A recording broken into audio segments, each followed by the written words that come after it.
नमस्कार दोस्तों, स्वागत है आप सभी का। दोस्तों, हम लोग बचपन से सुनते आ रहे हैं, पढ़ते आ रहे हैं कि भगवान राम हमेशा मर्यादा में रहे। उन्होंने कभी भी मर्यादा की सीमा नहीं लांघी। उन्होंने सारी ज़िंदगी ऐसा कोई कार्य नहीं किया जो एक साधारण मानव नहीं कर सकता। उन्होंने दुख सहे परंतु कभी भी मर्यादा की सीमा नहीं लांघी। दोस्तों, हमने यह तो सुना, यह तो पढ़ा कि भगवान राम हमेशा मर्यादा में रहे, परंतु वो मर्यादा में क्यों रहे? उन्होंने कभी भी मर्यादा की सीमा क्यों नहीं लांघी? ऐसा क्या कारण था? इसके बारे में कम ही पढ़ा लिखा है या सुना है। दोस्तों, इस वीडियो में मैं यह बताने की कोशिश करूंगा कि भगवान राम हमेशा मर्यादा में क्यों रहे। तो दोस्तों, शुरू करते हैं।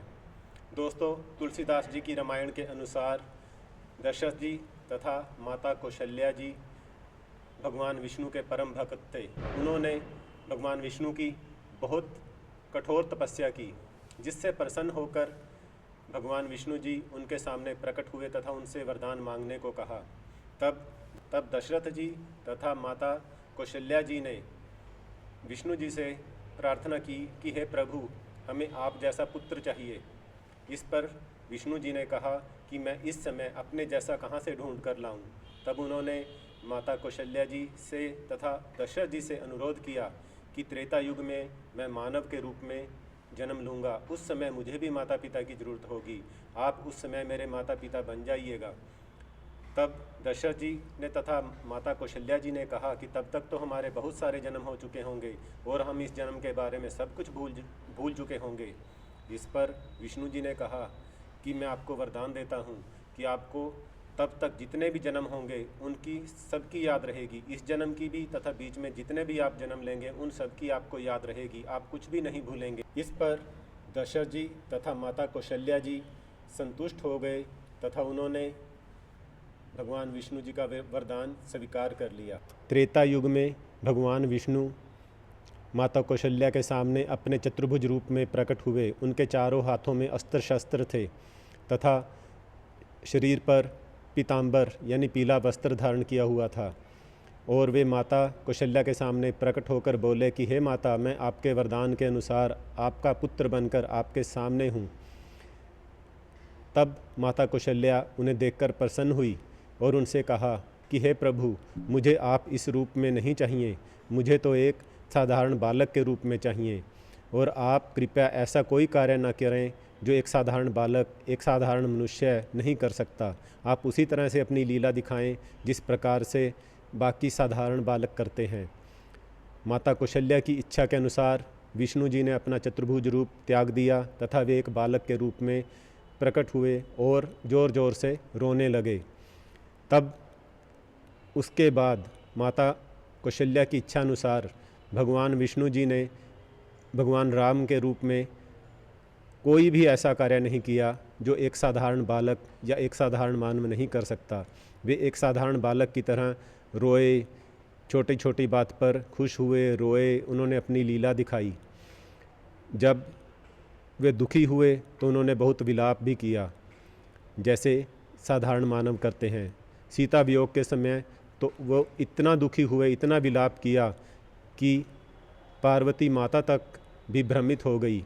उन्होंने शिवजी भगवान जी से कहा कि यह विष्णु जी नहीं हो सकते। इस पर भगवान शिवजी ने कहा कि आप इनकी परीक्षा ले लीजिए। तब पार्वती माता सीता का रूप धारण करके वन में भगवान राम जी के सामने प्रकट हुई। भगवान राम जी ने उन्हें देखते ही पहचान लिया और बोले कि हे माता, आज आप अकेले ही वन में घूम रही हैं, भोलेनाथ जी कहाँ हैं? यह सुनते ही पार्वती माता, जो सीता जी के रूप में थी, सकपका गई और एकदम से वहाँ से अंतर्ध्यान हो गई और भगवान शिव जी के पास आ गई। लक्ष्मण वियोग के समय भी भगवान राम जी बिलख बिलख कर रोए। एक साधारण मानव की तरह उन्होंने अपना संतुलन खो दिया। इसी प्रकार राम रावण के युद्ध के समय गरुड़ जी भी एक बार राम जी की माया से भ्रमित हो जाते हैं। जब मेघनाथ जी राम जी तथा लक्ष्मण जी को अपने नागपाश में बांध देते हैं तो उस समय हनुमान जी गरुड़ जी को लेकर आते हैं तथा उनसे अनुरोध करते हैं कि वे राम जी तथा लक्ष्मण जी को नागपाश से मुक्त करें। राम जी तथा लक्ष्मण जी को नागों के सामने असहाय देखकर गरुड़ जी भ्रमित हो जाते हैं। वे उन्हें आज़ाद तो कर देते हैं, परंतु उनका भ्रम बढ़ता रहता है।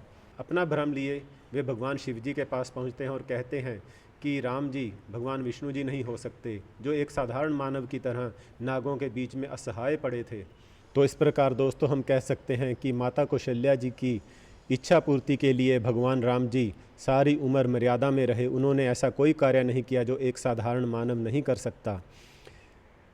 रावण युद्ध के समय भी उन्होंने समुद्र को पुल के रास्ते से पार किया। उन्होंने कोई भी ऐसा चमत्कार नहीं किया जो एक साधारण मानव नहीं कर सकता था। वे चाहते तो उड़कर भी जा सकते थे या समुद्र को सुखा भी सकते थे, परंतु उन्होंने ऐसा कुछ नहीं किया। और जब पुल बनाने की बात आई तो उसका श्रेय भी उन्होंने नल नील को दे दिया। दोस्तों, अगर यह जानकारी आपको अच्छी लगी हो तो कृपया इसे दूसरे भक्तजनों से शेयर करें, और यदि मुझसे किसी प्रकार की कोई गलती हुई हो तो कृपया मुझे क्षमा करें। मैं डिस्क्रिप्शन बॉक्स में श्री राम अवतार, जो कि तुलसीदास जी द्वारा रचित है, उसका लिंक दे रहा हूँ, जिसमें हिंदी अनुवाद भी दिया गया है। ये सिर्फ 2 या 3 मिनट में आप पढ़ सकते हैं और अपनी जानकारी बढ़ा सकते हैं। तब तक के लिए धन्यवाद। जय श्री राम।